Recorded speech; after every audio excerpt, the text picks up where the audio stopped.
I also wanted to walk you through the process of how I get these scripts written and how I also formulate the captions in case you need to do them for a brand as well.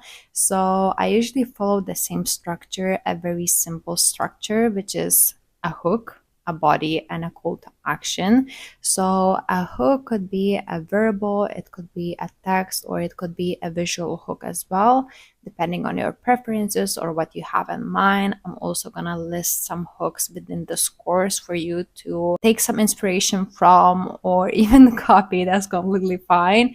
Then in the body, I usually talk about the product. If I mention, let's say, a problem in my hook, then I would talk about a solution in my body too. It depends on the situation and it depends on the video I'm creating.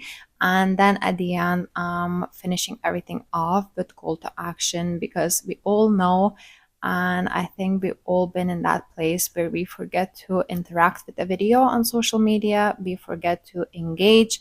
So we may use some call to actions like save this video if you want to go there, do this, I don't know, if you're struggling with the same problem, etc. Tag a friend if you something something, or I don't know, forward it to somebody, send it to somebody that may find this useful, let's say something like that. So I'm also gonna have the most commonly used call to actions added, so it's easier for you and you could use them when creating your own UGC videos.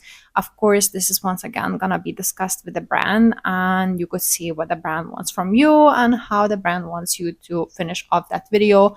But a lot of times call to action is a good way to finish it off. Now I'm gonna repeat myself, but it depends what the brand is expecting from you. But of course, it's gonna be important to use certain keywords that are SEO friendly, that could be looked at that could reach a larger audience. So whenever you're creating a video script, and if you are aiming to reach a larger audience, I would always recommend checking the keywords that could be relevant on TikTok. You could check it in the search bar. You could also check it in the TikTok creator search insight. And you could also check Google Trends even and see what hashtags, what keywords could work for that post specifically. Usually you are not asked to write a caption for a UGC video, but just in case you are, you can also once again use these tips to kind of filter all the keywords and all the hashtags that could be relevant to your video. And just generally, I follow the same structure of a hook, body, call to action for my scripts and for my captions too.